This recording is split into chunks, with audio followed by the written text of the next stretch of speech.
मन तेरा मंदिर, आंखें दिया बाती, हाथों की है थालियां, बोल फूल बाती।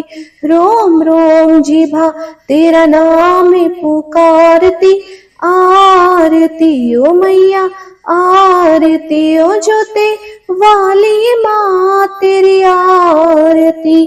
जय माता दी। प्रिय भक्तजनों, आज है माता का चौथा नवरात्रा और आज माता कूष्मांडा की पूजा होती है। इन माता की पूजा करने से हमें जीवन में भक्ति शक्ति प्रदान होती है और माता अपने भक्तों की हर परेशानियों को दूर करती हैं। तो आइए दुर्गा सप्तशती के 5वें अध्याय का श्रवण करते हैं। कृपया करके प्रेम पूर्वक श्रवण करें। तो आइए श्रवण करते हैं।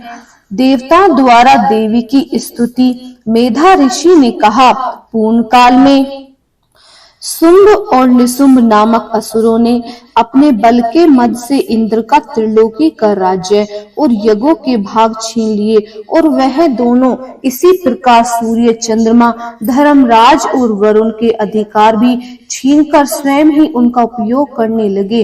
वायु और अग्नि का कार्य भी वही करने लगे और इसके पश्चात उन्होंने जिन देवताओं का राज्य छीना था उनको अपने अपने स्थान से निकाल दिया। इस तरह से अधिकार छीने हुए तथा दैत्यों द्वारा निकाले हुए देवराज देवता अपराजित देवी का स्मरण करने लगे कि हे देवी, आपने हमको वर दिया था कि मैं तुम्हारी संपूर्ण विपत्तियों को नष्ट करके तुम्हारी रक्षा करूंगी। ऐसा विचार कर सब देवता हिमालय पर गए और भगवती विष्णु माया की स्तुति करने लगे। देवताओं ने कहा, देवी को नमस्कार है, शिवा को नमस्कार है, प्रकृति और भद्रा को नमस्कार है। हम लोग रुद्रा, नित्या और गौरी को नमस्कार करते हैं। ज्योतिमयी, चंद्र रूपनी व सुख रूपा देवी को निरंतर नमस्कार है। शरणागतों का कल्याण करने वाली वृद्धि और सिद्धि रूपा देवी को हम बारंबार नमस्कार करते हैं। और ऋषि राजाओं की लक्ष्मी तथा सर्वनी को नमस्कार है। दुर्गा और दुर्गल स्थानों को पार करने वाली दुर्गपारा को, सारा सर्वकारणी ख्याति कृष्णा और धूम्रावती को सदैव नमस्कार है। अत्यंत सौम्य तथा अत्यंत रौद्र रूपा को हम नमस्कार करते हैं। उन्हें हमारा बारंबार नमस्कार है, बारंबार प्रणाम है। जगत की आधारभूत करती देवी को बार बार नमस्कार है। जिस देवी को प्राणी मात्र विष्णु माया कहते हैं उसको नमस्कार है, उसको नमस्कार है, उसको नमस्कार है। जो देवी संपूर्ण प्राणियों में चेतना कहलाती हैं उसको नमस्कार है, उसको नमस्कार है, उसको नमस्कार है। जो देवी संपूर्ण प्राणियों में बुद्धि रूप से स्थित है उसको नमस्कार है, उसको नमस्कार है, उसको नमस्कार है। जो देवी सब प्राणियों में निंद्रा रूप से विराजमान है उनको नमस्कार है, उनको नमस्कार है, उनको नमस्कार है। जो देवी संपूर्ण प्राणियों में क्षुब्धा रूप से विराजमान है उनको नमस्कार है, उनको नमस्कार है, उनको नमस्कार है। जो देवी संपूर्ण प्राणियों में छाया रूप से स्थित है उनको नमस्कार है, उनको नमस्कार है, उनको नमस्कार है। जो देवी सब प्राणियों में शक्ति रूप से स्थित है उनको नमस्कार है, उनको नमस्कार है और उनको बारंबार नमस्कार है। जो देवी संपूर्ण प्राणियों में तृष्णा रूप से स्थित है उनको नमस्कार है, उनको नमस्कार है, उनको नमस्कार है। जो देवी सब प्राणियों में शांति रूप से स्थित है उनको नमस्कार है, उनको नमस्कार है, उनको नमस्कार है। जो देवी सब प्राणियों में जाति रूप से स्थित है उनको नमस्कार है, उनको नमस्कार है और उनको हमारा बारंबार नमस्कार है। जो देवी सब प्राणियों में लज्जा रूप से स्थित है उनको नमस्कार है, उनको नमस्कार है, उनको नमस्कार है। जो देवी सब प्राणियों में शांति रूप से स्थित है उनको नमस्कार है, उनको नमस्कार है, उनको नमस्कार है। जो देवी संपूर्ण प्राणियों में श्रद्धा रूप से स्थित है उनको नमस्कार है, उनको नमस्कार है और उनको हमारा बारंबार नमस्कार है। जो देवी देवी संपूर्ण प्राणियों में कांति रूप से स्थित है, उनको नमस्कार है, उनको नमस्कार है, उनको नमस्कार है। जो देवी सब प्राणियों में लक्ष्मी रूप से स्थित है, उनको नमस्कार है, उनको नमस्कार है, उनको नमस्कार है। जो देवी संपूर्ण प्राणियों में वृत्ति रूप से स्थित है, उनको नमस्कार है, उनको नमस्कार है और उनको बारंबार नमस्कार है। जो देवी सब प्राणियों में स्मृति रूप से विराजमान है, उनको नमस्कार है, उनको नमस्कार है, उनको नमस्कार है। जो देवी सब प्राणियों में दया रूप से स्थित है, उनको नमस्कार है, उनको नमस्कार है और उनको बारंबार नमस्कार है। जो देवी सब प्राणियों में तुष्टि रूप से स्थित है, उनको नमस्कार है, उनको नमस्कार है और उनको बारंबार नमस्कार है। जो देवी संपूर्ण प्राणियों में मात्र रूप से स्थित है, उनको नमस्कार है, उनको नमस्कार है और उनको मेरा बारंबार नमस्कार है। जो देवी संपूर्ण प्राणियों में भ्रांति रूप से स्थित है, उनको नमस्कार है, उनको नमस्कार है और उनको नमस्कार है। जो देवी संपूर्ण प्राणियों में नित्य व्याप्त रहती हैं, उनको नमस्कार है, उनको नमस्कार है, उनको नमस्कार है। जो देवी चैतन्य रूप में इस संपूर्ण संसार को व्याप्त करके स्थित हैं, उनको नमस्कार है, उनको नमस्कार है, उनको नमस्कार है। पूर्ण काल में देवताओं ने अपने अभिष्ट फल पाने के लिए जिसकी स्तुति की थी और देवराज इंद्र ने बहुत दिनों तक जिसका सेवन किया है, वह कल्याण की साधना भूत ईश्वरी हमारा कल्याण करे और मंगल करे और सारी विपत्तियों को नष्ट कर डाले। असुरों के सताए हुए हम संपूर्ण देवता उस परमेश्वरी को इस समय नमस्कार करते हैं तथा जो भक्ति पूर्ण स्मरण की जाने पर तुरंत ही सब विपत्तियों को नष्ट कर देती हैं, वह जगत माता जगदम्बिके इस समय भी हमारी हर परेशानी को दूर करके हमारा मंगल करे और हमारी समस्त विपत्तियों को दूर करे। महर्षि मेधा ने कहा, हे राजन, इस प्रकार जब देवता स्तुति कर रहे थे तो उसी समय पार्वती देवी गंगा में स्नान करने के लिए आई। तब उनके शरीर से प्रकट होकर शिवा देवी बोली, शुंभ दैत्य के द्वारा स्वर्ग से निकाले हुए और निशुंभ से हारे हुए यह देवता मेरी ही स्तुति कर रहे हैं। पार्वती के शरीर से अंबिका निकली थी, इसीलिए उनको संपूर्ण लोक में कौशिकी कहते हैं। कौशिकी के प्रकट होने के पश्चात पार्वती देवी के शरीर से रंग काला हो गया और वह हिमालय पर रहने लगी। कालिका देवी के नाम से प्रसिद्ध हुई। फिर शुंभ और निशुंभ के दूत चंडमुंड वहां आए और उन्होंने परम मनोहर रूप वाली अंबिका देवी को देखा। फिर वह शुंभ के पास जाकर बोले, महाराज, एक अत्यंत सुंदर स्त्री हिमालय को प्रकाशित कर रही है, वैसा रंग रूप आज तक हमने किसी स्त्री का नहीं देखा। हे असुरेश्वर, आप यह पता लगाएं कि वह कौन है और उसको ग्रहण कर ले।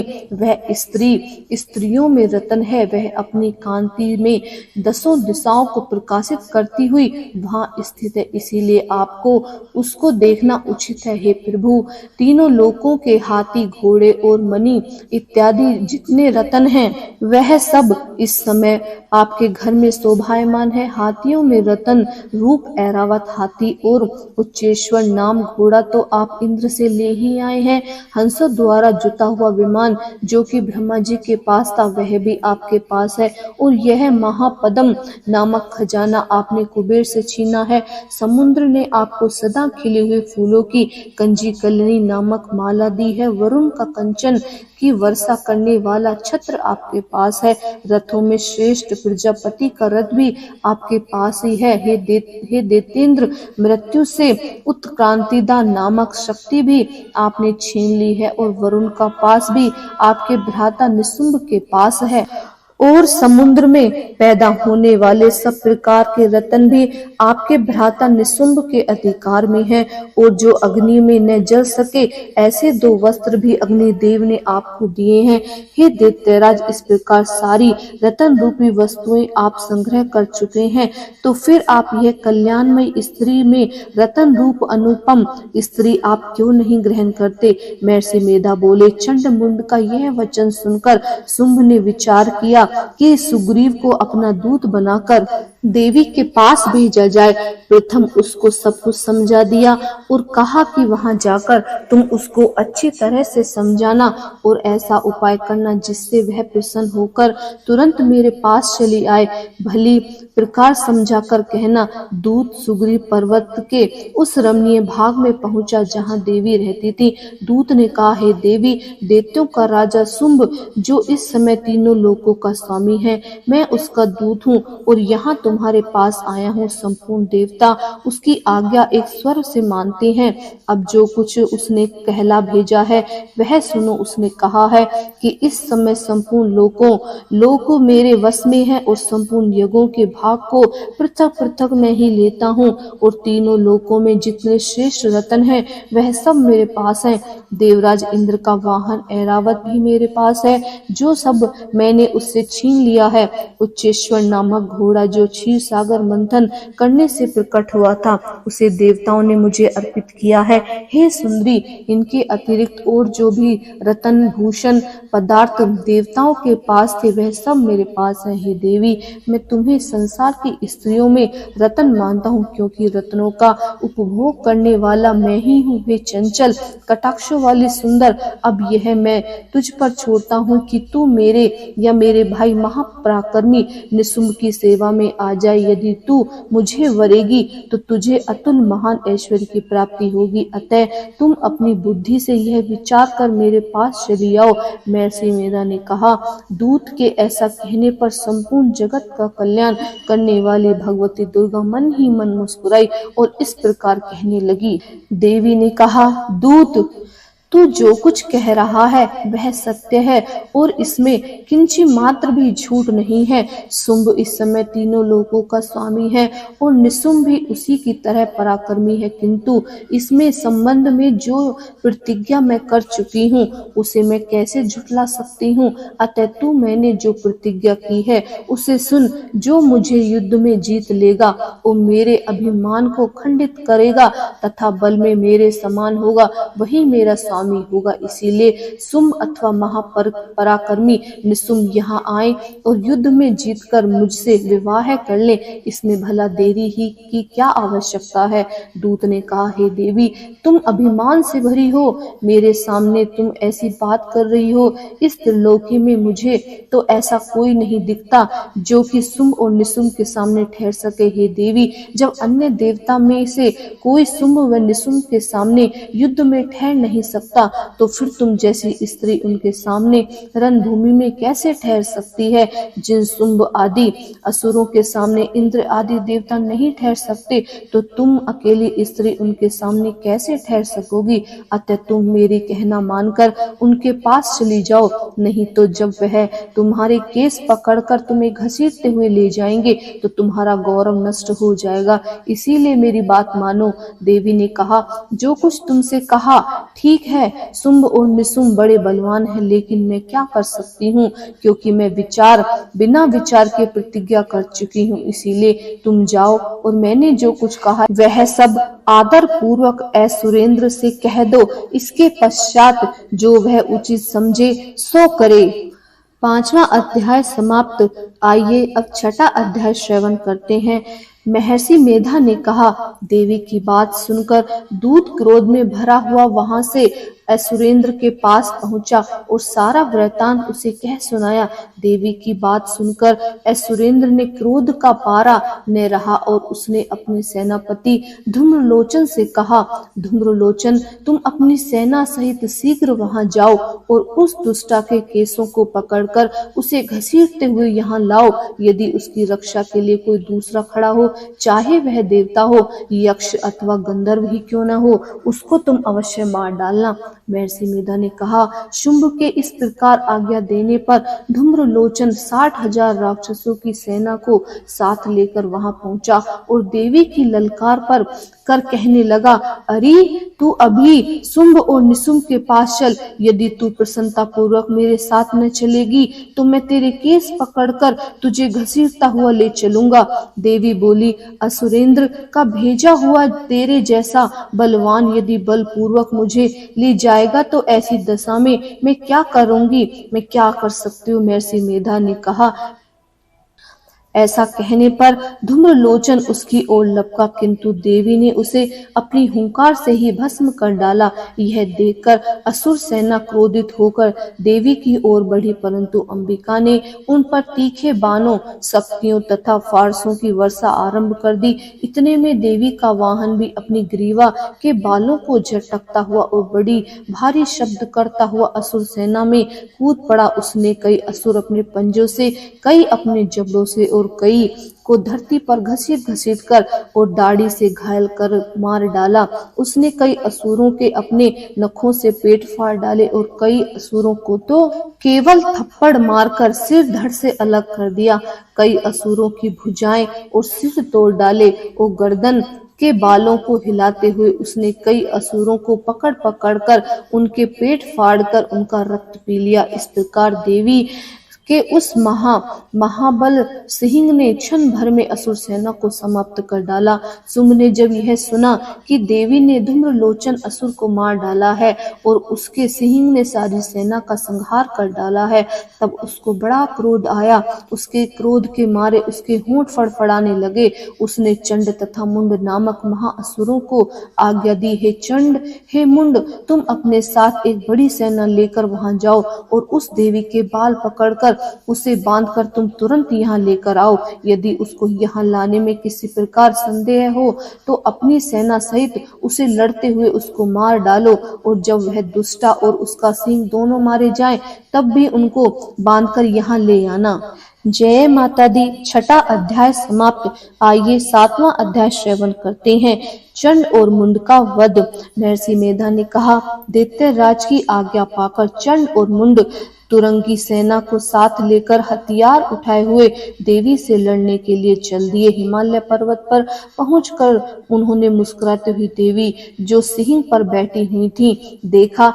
तब असुर उनको पकड़ने के लिए तलवार लेकर उनकी ओर बढ़े। तब अंबिका को उन पर बड़ा क्रोध आया और मारे क्रोध के उनका मुख लाल पड़ गया, उनकी भ्रुकुटियां चढ़ गईं और उनके ललाट में से अत्यंत भयंकर तथा अत्यंत विस्तृत मुख वाली लाल आंखों वाली काली प्रकट हुई, जो अपने हाथों में तलवार और पास लिए हुई थी। वह विचित्र खड्ग धारण किए हुए थी तथा चीते के चर्म की साड़ी एवं नरमुंडों की माला पहन रखी थी। उनका मांस सूखा हुआ था और शरीर केवल हड्डियों का ढांचा था, और जो भयंकर शब्द से दिशाओं को पूर्ण कर रही थी, वह असुर सेना पर टूट पड़ी और दैत्यों को भक्षण करने लगी।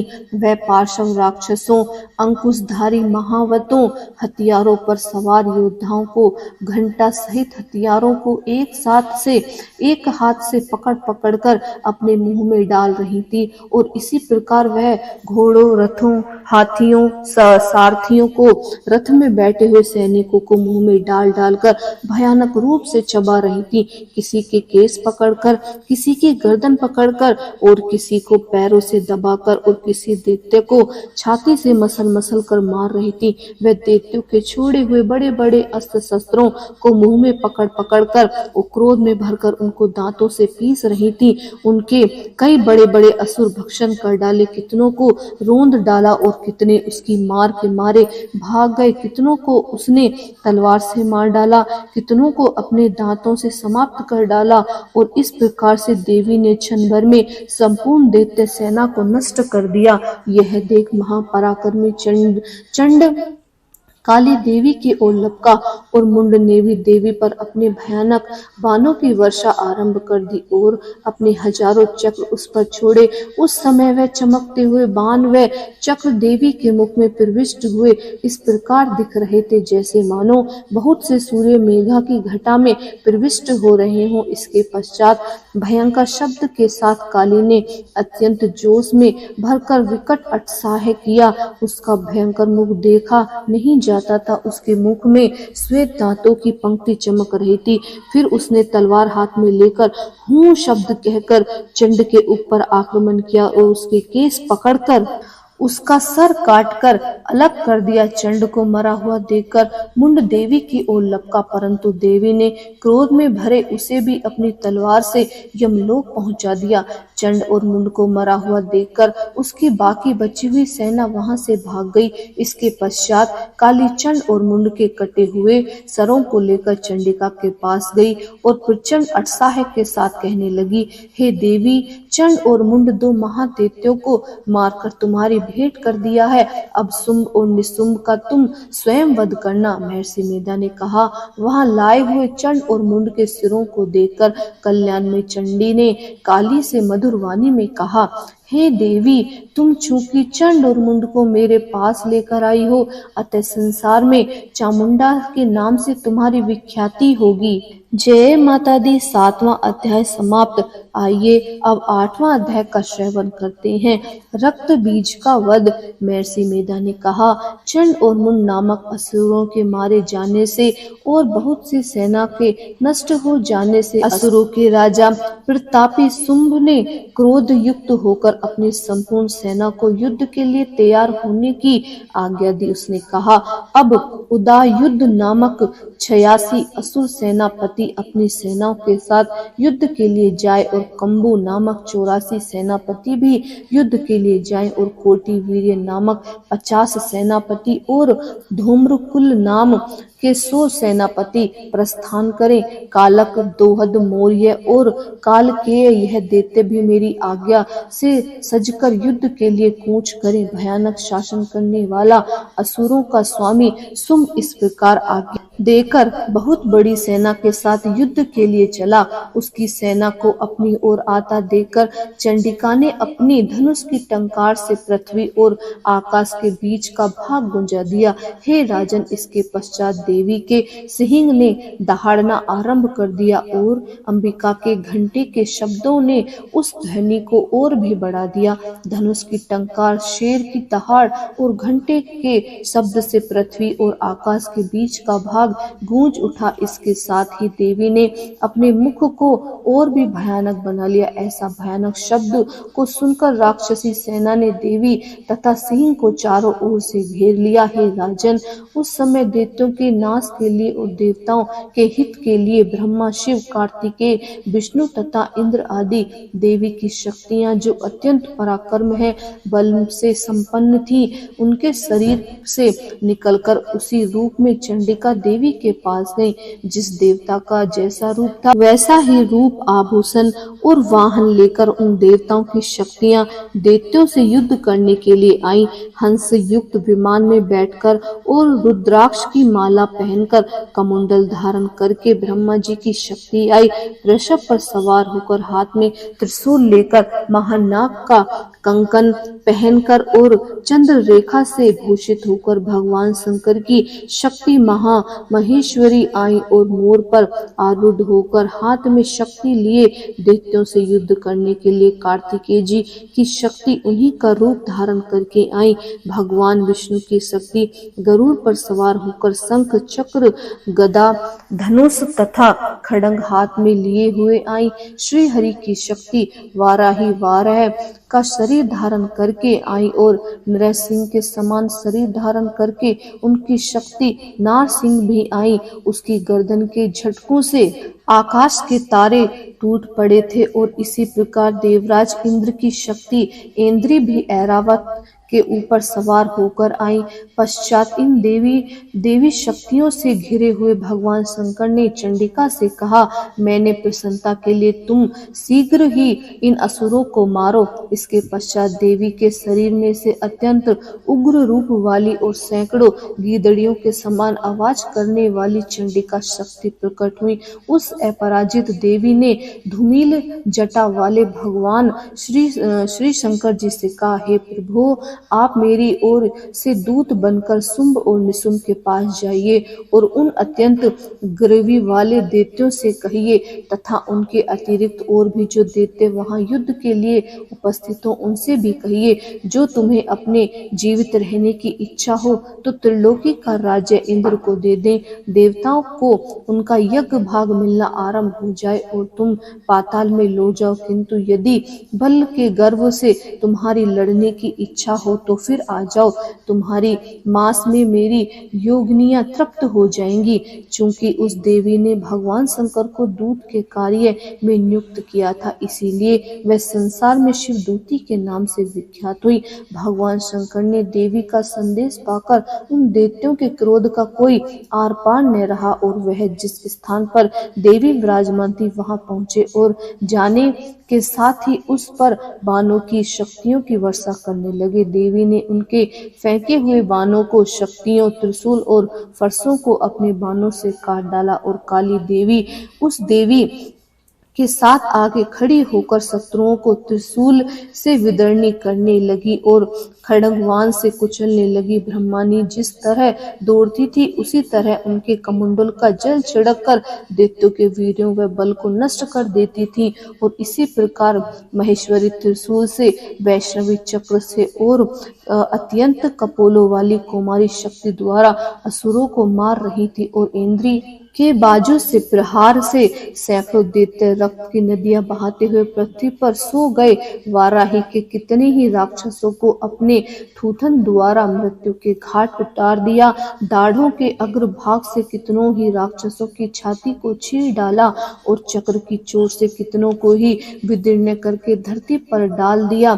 बड़े बड़े राक्षसों को नरसिंह अपने नखों से विदर्णी करके छनक कर रही थी और सिंह नाद से चारों ओर दिशाओं को गुंजा रही थी, रणभूमि में विचर कर रही थी। शिवदूती के प्रचंड अट्टहास से कितने ही दैत्य भयभीत होकर पृथ्वी पर गिर पड़े और उनके गिरते ही वह उनको भक्षण कर गई।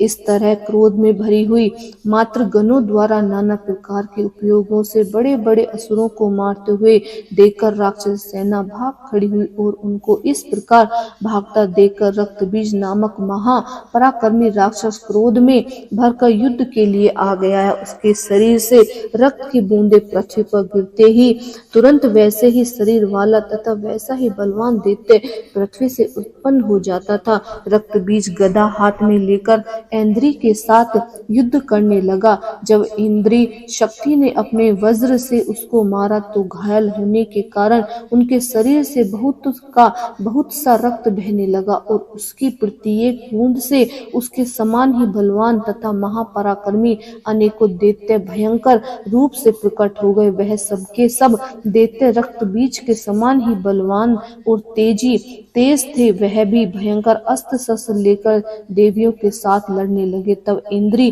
के वज्र प्रहार से उसके मस्तक पर चोट लगी और रक्त बहने लगा तो उसमें से हजारों ही पुरुष उत्पन्न हुए। वैष्णवी ने चक्र से और इंद्री ने गदा से रक्त बीज को चोट पहुंचाई और वैष्णवी के चक्र से घायल होने पर उसके शरीर से जो रक्त बहा उससे हजारों महाअसुर उत्पन्न हुए जिनके द्वारा यह संपूर्ण जगत विख्यात हो गया। कौमारी ने शक्ति से, वाराही के खड्ग से और महेश्वरी ने त्रिशूल से उसको घायल किया। इस प्रकार क्रोध में भरकर उस महादैत्य ने सब मात्र शक्तियों पर पृथक पृथक गदा से प्रहार किया और माताओं ने शक्ति तथा शूल इत्यादि से उसको जो बार बार घायल किया उससे सैकड़ों महादैत्य उत्पन्न हुए और इस प्रकार उस रक्त बीज के रुधिर से उत्पन्न हुए असुरों से संपूर्ण जगत विख्यात हो गया, जिससे देवताओं को भय हुआ। देवताओं को भयभीत देखकर चंडिका ने काली से कहा, हे चामुंडे, अपने मुख को बड़ा करो और मेरे शस्त्र घात से उत्पन्न हुए रक्त बीजों तथा रक्त बिंदुओं से उत्पन्न हुए महाअसुरों को तुम अपने इस मुंह में भक्षण करती जाओ। इस प्रकार रक्त बिंदुओं से उत्पन्न हुए महादैत्यों का भक्षण करती हुई तुम रणभूमि में विचरो। इस प्रकार रक्त छीन होने से यह दैत्य नष्ट हो जाएंगे। तुम्हारी भक्षण करने के कारण अन्य दैत्य उत्पन्न नहीं होंगे। काली के इस प्रकार कहकर चंडिका देवी ने रक्त बीज पर अपने त्रिशूल से प्रहार किया और काली देवी ने अपने मुख को उसका रक्त पी लिया। तब उसने गदा से चंडिका पर प्रहार किया। प्रहार से चंडिका को तनिक भी कष्ट न हुआ, किंतु रक्त बीज के शरीर से बहुत सा रक्त बहने लगा, लेकिन उसके गिरने के साथ ही काली ने उसको अपने मुंह में ले लिया। काली के मुंह में उस रक्त से जो असुर उत्पन्न हुआ उनको उसने क्षण भर में ही रक्त को पीती गई। तदंतर देवी ने रक्त बीज को जिसका की रक्त काली ने पिया था, काली ने उस दैत्य को वज्र बाण खड्ग तथा वृष्टि इत्यादि से मार डाला। हे राजन, अनेक प्रकार के शास्त्रों से मरा हुआ और खून से वंचित वह महादैत्य रक्त बीज पृथ्वी पर गिर पड़ा। हे राजन, उसके गिरने से देवता अत्यंत प्रसन्न हुए और माताएं उन असुरों का रक्त पीने के पश्चात उद्यत होकर नृत्य करने लगी। जय माता दी। अध्याय समाप्त। अब सुनिए आरती और दुर्गा चालीसा। अगर वीडियो पसंद आए तो लाइक कीजिए और शेयर कीजिए और हमारे चैनल को सब्सक्राइब कीजिए। जय माता दी। आइए दुर्गा चालीसा सुनते हैं और इसके बाद आरती। दुर्गा चालीसा आरंभ। नमो नमो दुर्गे सुख करनी, नमो नमो अम्बे दुख हरनी, निरंकार है ज्योति तुम्हारी, तीहू लोक फैली उजियारी, शशि ललाट मुख महाविशाला, नेत्र लाल बुकुरुटि विकराल, रूप मात को अधिक सुहावे, तरस करे जन अति सुख पावे, तुम संसार शक्ति लेकी ना, पालन हेतु वंदन दीना, अन्नपूर्णा हुई जगपाला, तुम ही आदि सुंदरी बाला, प्रलय काल सब नाशनहारी, तुम गौरी शिव शंकर प्यारी, शिव योगी तुम रे गुण गावे, ब्रह्मा विष्णु तुम्हें नित्य ध्यावे, रूप सरस्वती को तुम धारा, देश बुद्धि ऋषि मुनि है उबारा, धरो रूप नरसिंह को अम्बा, प्रगट भई फाड़ के खंबा, रक्षा कर प्रहलाद बचायो, हिरण्य कश्यप को सन्न पठायो, लक्ष्मी रूप धरो जगमाही, श्री नारायण अंग समाही, क्षीर सिंधु में करत विलासा, दया सिंधु दीजिए मन आसा, हिंग लाज में तुम्ही भवानी, महिमा अमित ने जाय बखानी, मातंगी धूम्रावती माता, भुवनेश्वरी बगला सुखदाता, श्री भैरव तारा जगतारिणी, छिन्न भाल भव दुख निवानी, के हरि वाहन सोई भवानी, लंगुर वीर चलत अगवानी, कर में खप्पर खड़ंग विराजे, जाको देख काल डर भाजे, सो है अस्त्र त्रिशूला, जाते उठ शत्रु ये सूला, नगर कोट में तुम्ही विराजत, तीहू लोक में डंका बाजत, शुंभ निशुंभ दानव तुम मारे, रक्त बीज संघन संहारे, महिषासुर दैत्य अभिमानी, जे अगिभार मही अकुलानी, रूप कराल काली को धारा, सेन सहित तुम ते ही सहार, परिघाड़ संतन पर जब जब, भैसा है मातु तुम तब तब, अमरपुरी अरुबा सब लोका, तम महिमा सब रहे अशोका, ज्वाला में है ज्योति तुम्हारी,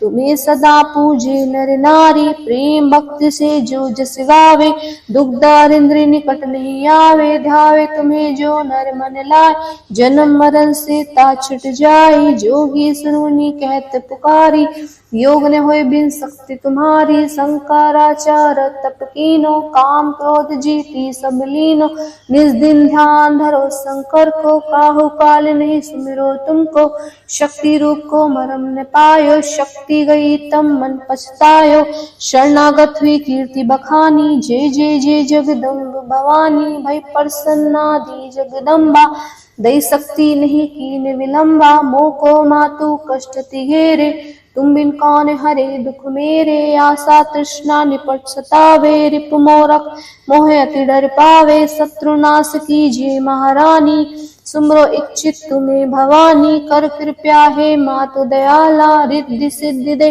करहु निराला, जब लग जियो दया फल पाऊं, तुमरो जिसमें सदा सुनाऊं, दुर्गा चालीसा जो गावे, सब सुख भोग परम पद पावे, देवी दास शरण जानी, करहु कृपया जगदम्ब भवानी। जय माता दी। आइए आरती सुनते हैं।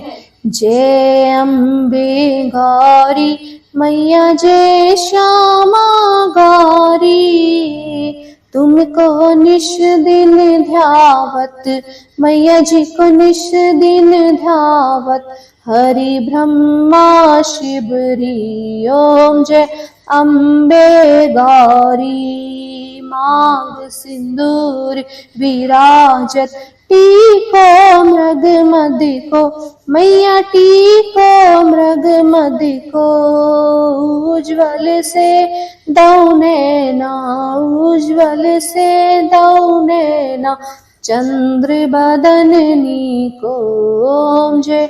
अम्बे गौरी कनक समान कलेवर, रक्तांबर राजे मैया रक्तांबर राजे।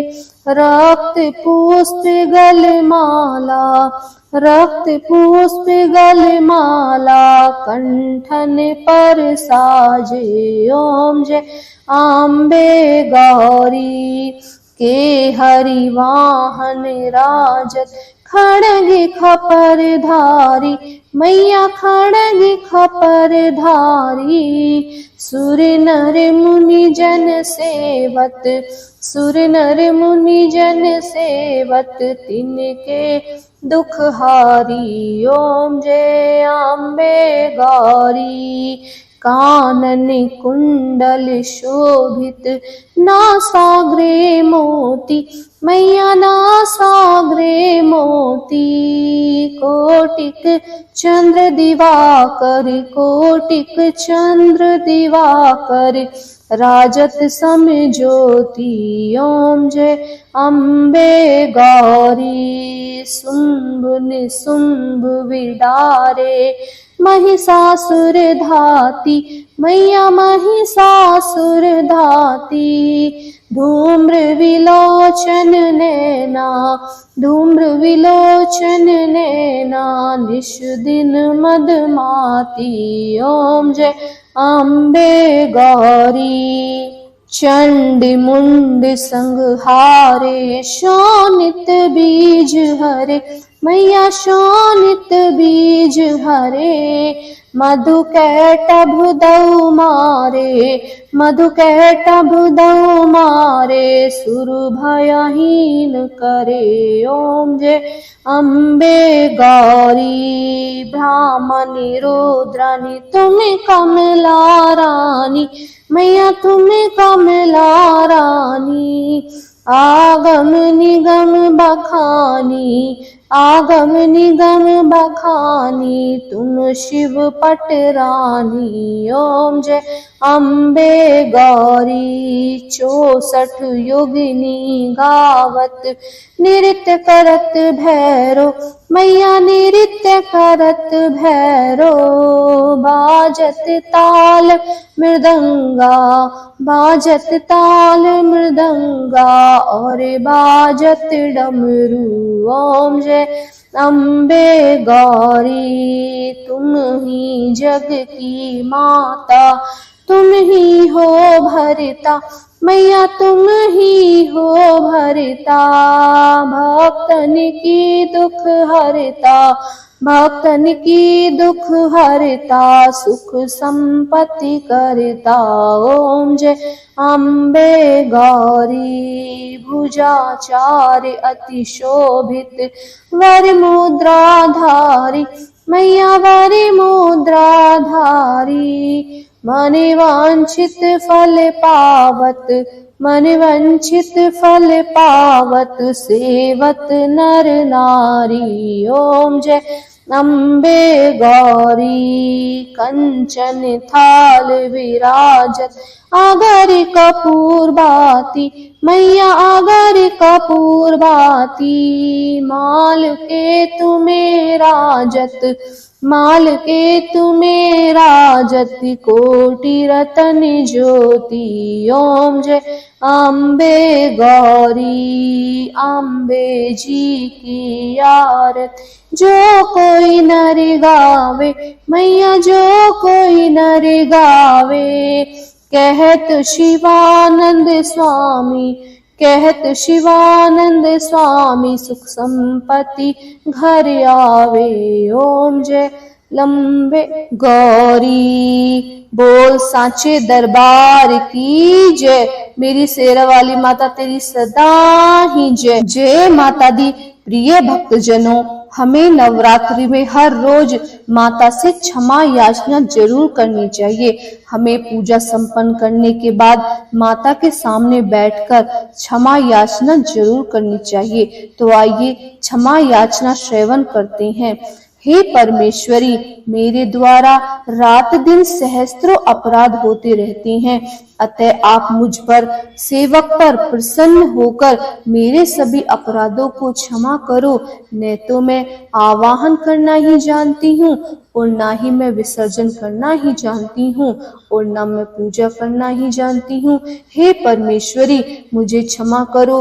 हे सुरेश्वरी, मैंने जो मंत्रहीन, क्रियाहीन और भक्तिहीन पूजन किया है वह सब आपकी दया से पूर्ण हो। सैकड़ों अपराध करके भी भक्त आपकी शरण में आकर केवल जगदम्ब कहकर ही मोक्ष को प्राप्त हो जाते हैं, जिसे ब्रह्म आदि देवगण भी पाने में असमर्थ हैं। हे जगदम्बिके, मैं अपराधी हूँ किंतु आपकी शरण में आई हूँ, अतः इस समय मैं दया की पात्र हूँ। तुम जैसा चाहो वैसा करो। अज्ञानवश या बुद्धि भ्रम होने के कारण भूल से जो कुछ भी मैंने कम या अधिक कर दिया है, हे देवी, हे परमेश्वरी, अब अपराध क्षमा करो और प्रसन्न हो जाओ।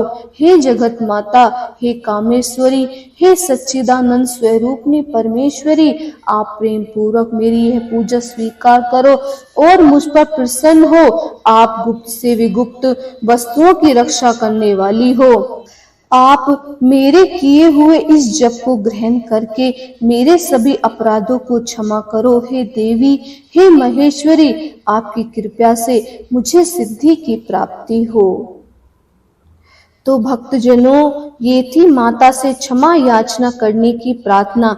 आप भी रोज इस तरह ही क्षमा याचना जरूर करें। जय माता दी।